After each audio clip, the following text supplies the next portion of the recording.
ఏదేమైనప్పటికీ కూడా 3 రకాల గుంపులు ప్రజలు కూర్చున్నాం.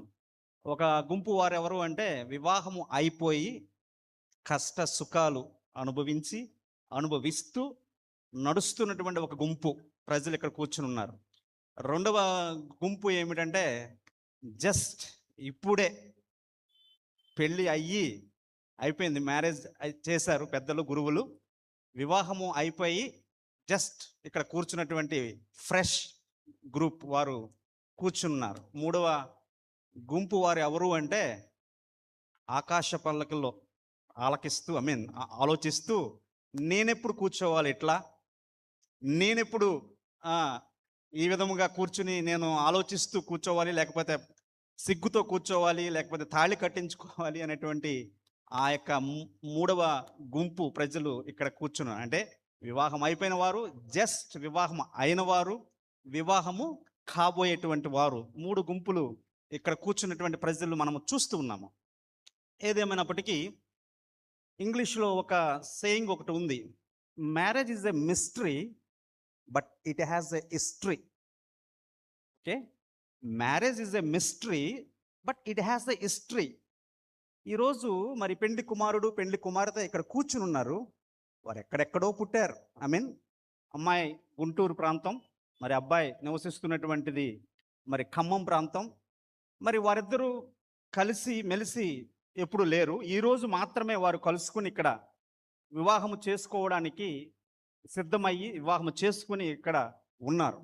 సో మన కన్నులకు దేవుని ఏర్పాటు ఇదంతా కూడా ఒక దాగి ఉన్నటువంటి మర్మం.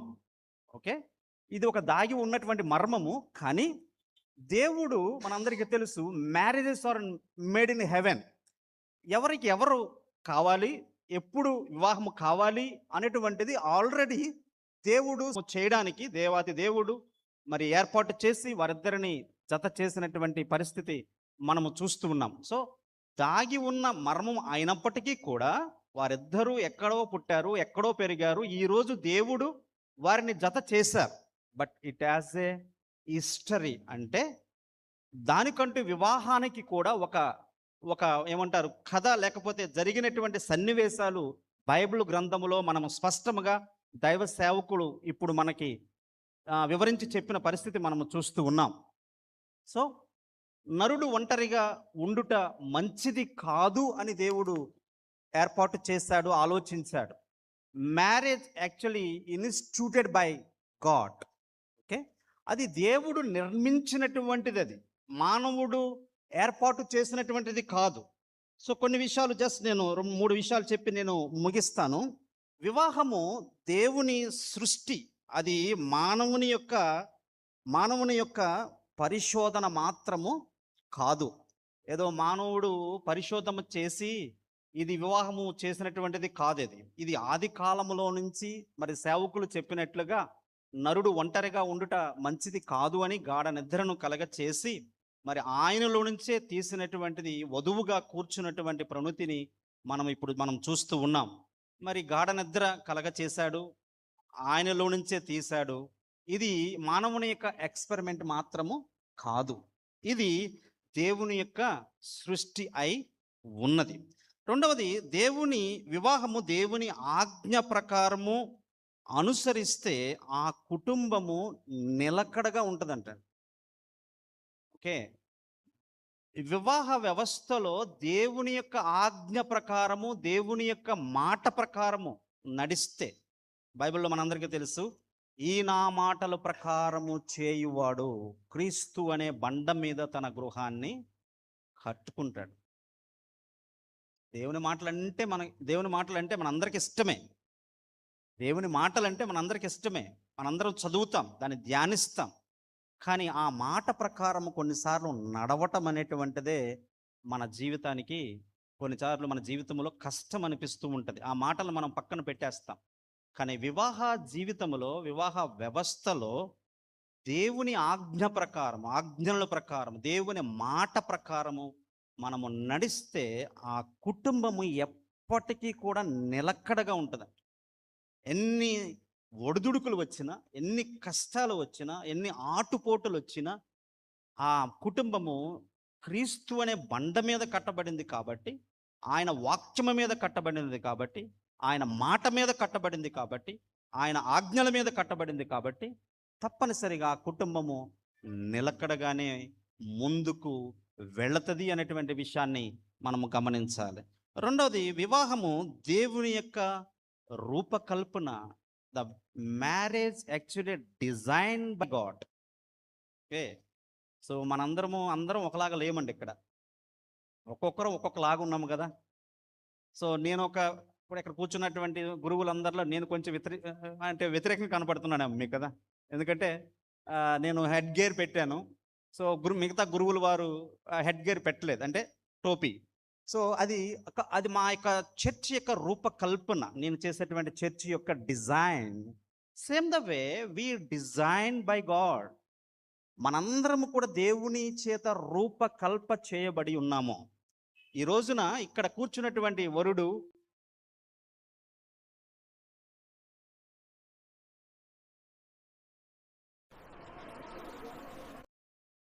చేయబడి ఉన్నాము. ఈ రోజున ఇక్కడ కూర్చున్నటువంటి వరుడు వధువులు ఇద్దరు కూడా దేవుడు ఒక రూపకల్పనలో భాగము. దేవుడు వారిని డిజైన్ చేశారు. ఎవరు కావాలి అనేటువంటిది, ఎవరు ఎప్పుడు చేసుకోవాలి అనేటువంటిది. It is a design by God, it is a ఇన్స్టిట్యూటెడ్ by God. ఇది దేవుడి యొక్క నిర్మించినటువంటిది వివాహ వ్యవస్థ. ఇది దేవుడు రూపకల్పన చేసినటువంటిది. సో ఈ రూపకల్పన చేసినటువంటి ఈ వివాహ వ్యవస్థలో దేవుని మాట ప్రకారము వెళ్ళకపోతే, దేవుని ఆజ్ఞ ప్రకారము మరొక్కసారి మనం దాన్ని హైలైట్ చేసేటువంటిది ఏమిటి అంటే, అది జరగకపోతే ఆ గృహములో పోటులు అనేటువంటిది తప్పదు అనేటువంటి విషయాన్ని మనం గమనించాలి. ప్రియమైన వారులారా, ఈ యొక్క మధ్యాహ్న కాల సమయంలో ఈ వివాహం అన్ని విషయములలో ఘనమైనదిగా దేవుడు ఎంపిక చేశాడు. మనందరికీ తెలుసు, వివాహం అన్ని విషయాల్లో ఘనమైనటువంటిది. ఎందుకు ఘనమైనటువంటిది అంటే, సాక్షాత్తు యేసుక్రీస్తుయే ఆ వివాహానికి హాజరయ్యారంట. వివాహానికి హాజరైనటువంటి యేసుక్రీస్తుని మనం యోహాను సువార్త 2వ అధ్యాయంలో కానా వివాహములోని దేవుడు హాజరైన పరిస్థితి మనం చూస్తున్నాం. అక్కడ అద్భుత కార్యమును చేశాడు. అక్కడ అద్భుత కార్యాలను చేసినటువంటి పరిస్థితి మనం చూస్తూ ఉన్నాం. సో దేవుడే అది నిర్మించాడు, దేవుడే ఆ వివాహానికి హాజరయ్యాడు, అది దేవుడే దానిని హెచ్చించాడు. మరి నీవు నేను మనము ఈ కుటుంబ వ్యవస్థలో మనము భయపడవలసిన అవసరత ఏది కూడా లేదు. ఎందుకంటే ఇది దేవుడు నిర్మించినటువంటిది, డిజైన్ చేసినటువంటిది, ఇన్స్టిట్యూట్ చేసినటువంటిది కాబట్టి మనము ఏ విషయంలో కూడా భయపడవలసిన అవసరత లేదు. ఈరోజు పెండ్లి కుమారుడు పెండ్లి కుమార్తె ఒకటి మాత్రం కోల్పోయారు వారి జీవితంలో. కోల్పోయారు. వాళ్ళు గ్రహించారో లేదో నాకు తెలియదు, బట్ నేను చెప్తూ ఉంటాను, వివాహాల్లో ఒకటే కోల్పోయారండి. ఆస్తి కాదు, ఐశ్వర్యం కాదు, ఉద్యోగం కాదు, లేకపోతే బ్యూటీ కాదు, ఇంకొకటి కాదు. వారు కోల్పోయింది ఏమిటి అంటే ఒంటరితనాన్ని కోల్పోయారు. ఒంటరితనాన్ని ఇంతకుముందు చెప్పారు కదా పాస్టర్ గారు, వాళ్ళ అమ్మగారు నానా కాఫీ, నానా టీ, వసుధర అని అక్కగారు మరి ఇస్తూ ఉండేది. పొంగు పొట్టుకు తిరిగి అమ్మ మమ్మీ మమ్మీ అంటే ఇప్పుడు కుదరదు. ఇక the aloneness gone now in there lifes. దేవుడు ఏమంటాడంటే వారు ఏక శరీరులు అవుతారు అంటాడు. ఏక శరీరులుగా చూస్తే అసలు వాళ్ళలో సమస్యలు ఉండవండి. ఒకరికొకరు ఏక శరీరులైతే వారిలో కష్టాలు ఉండవు. వారిద్దరు ఏక శరీరులైతే కుటుంబ వ్యవస్థలో బాధలు ఉండవు. వారిద్దరు ఎప్పుడైతే, వీరినే కాదు, నేను బయట ప్రపంచాన్ని గురించి కూడా నేను చెప్తున్నాను. సో వారు ఎప్పుడైతే భార్యాభర్తలు, నీవు డిఫరెంట్, నేను డిఫరెంట్, నీ శాలరీ డిఫరెంట్, నా శాలరీ డిఫరెంట్, నీ ఇల్లు డిఫరెంట్, నీ వాళ్ళు నా వాళ్ళు, కుటుంబానికి పతనానికి ఇవి పునాదులు.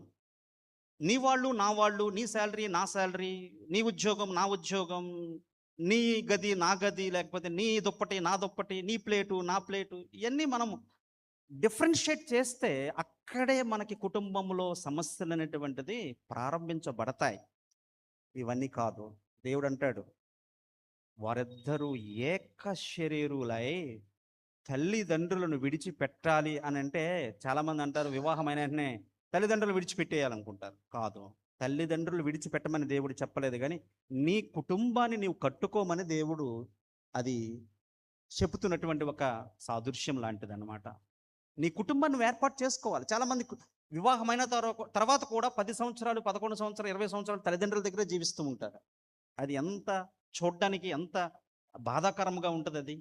కాదు, వివాహం అయిన తర్వాత బహుశా ఒక 1 ఇయర్లో నీవు నీ కుటుంబాన్ని నువ్వు ఏర్పాటు చేసుకోవాల్సిన పరిస్థితి ఉంది. నీవు నీ భార్య, తర్వాత దేవుడు బ్లెస్ చేసి మరి పిల్లలు, తర్వాత ఇవన్నీ కూడా కుటుంబ జీవితాన్ని ప్రారంభించవలసిన పరిస్థితి నీకు కుటుంబానికి ఉన్నది. అంటే అంతేగాని వివాహం చేసుకున్నానమ్మా, తల్లి తండ్రులు నీ ఇష్టం, మీ ఇష్టం, ఇక మీదేదో మీది, మీ కుటుంబం మీద మీది, మేము ఖమ్మంలో జీవిస్తాం, మేము హైదరాబాద్లో జీవిస్తాం. అఫ్కోర్స్ మనం జీవించవచ్చు, కానీ తల్లిదండ్రులు మాత్రము మనము విడిచిపెట్టకూడదు.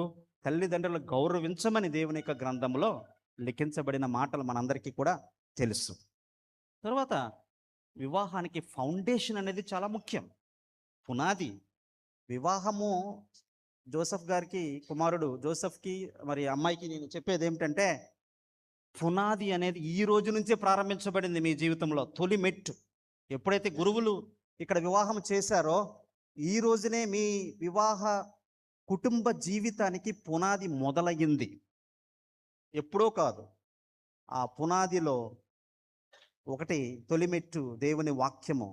ఆ పునాదిలో దేవుని ఆధారపడడం, దేవుని వెంబడించటం, ప్రార్థనా జీవితం. మనందరికీ తెలుసు యోహాను సువార్త 15వ అధ్యాయంలో అబాయిడ్ ఇన్ మీ, నన్ను మీరు అబాయిడ్ ఇన్ మీ అంటే మీరు నా మీద ఆధారపడమని దేవుడు చెప్తూ ఉన్నాడు. నేను వేరు మీరు వేరు కాదు. ఓకే, దేవుడు చెప్పేటువంటి మాట. దేవుని మీద ఆధారపడదాం, దేవుని సన్నిధిలో దేవుని వైపు మనము చూద్దాం. ముఖ్యంగా ఈరోజు పెండ్లి కుమారుడు పెండ్లి కుమార్తె జోసెఫ్ అండ్ ప్రణుతి వారిద్దరూ రాబోయే దినాల్లో దేవుడు బహుగా దీవించాలని, ఆశీర్వదించాలని, వారి జీవితంలో సంతోషము సమాధానము దేవుడు ఈ రోజు నుంచే తొలి మెట్టుగా ఫౌండేషన్ పునాదిలో మొదటి మెట్టుగా దేవుడు ఆశీర్వదించి రాబోయే దినాలు అనేక మందికి ఒక మాదిరికరమైన కుటుంబముగా మీరు ఉండాలని ఆశిస్తూ, ముఖ్యంగా మా ఇక చర్చ్ తరపున బిలీవర్స్ ఈస్టర్న్ చర్చ్, నేను ముంబై నుంచి రావడం జరిగింది. తెలుగు వాడిని అయినప్పటికీ మేము అక్కడ ఉంటూ ఉన్నాము. సో మా చర్చ్ తరపున కూడా మీకు శుభాకాంక్షలు తెలియజేస్తూ వధూవరులను బహుగా దీవించి ఆశీర్వదించాలని మరొకసారి నేను వారిని బ్లెస్ చేస్తూ ఈ అవకాశం ఇచ్చిన మరొకసారి పెద్దలందరికీ కూడా, గురువులకు, సంఘస్థులకు, బంధువులకు అందరికీ కూడా నా యొక్క ప్రత్యేకమైన వందనాలు తెలియజేసుకుంటూ దేవుడు ఈ మాటలు దీవించి ఆశీర్వదించును గాక. థ్యాంక్ యూ అయ్య గారు.